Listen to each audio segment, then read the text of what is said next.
Growing your own food is probably the best way that you can look after, be resilient and be sustainable.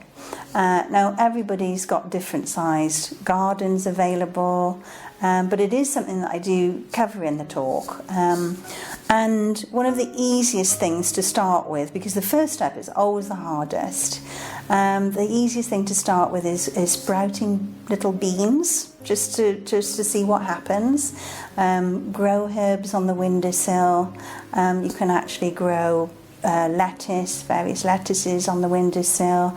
I've actually found a little space to grow some tomatoes, and we have a look at some really creative ways that you can grow things in a small space. Vertical gardening, rooftop gardening, pots, they can all be done. Even if you've just got a small balcony outside, if you do vertical gardening, you'll be surprised at what you can grow. And I know if you go into the supermarket and you pick up a packet which contains perhaps one lettuce chopped up, it's £1.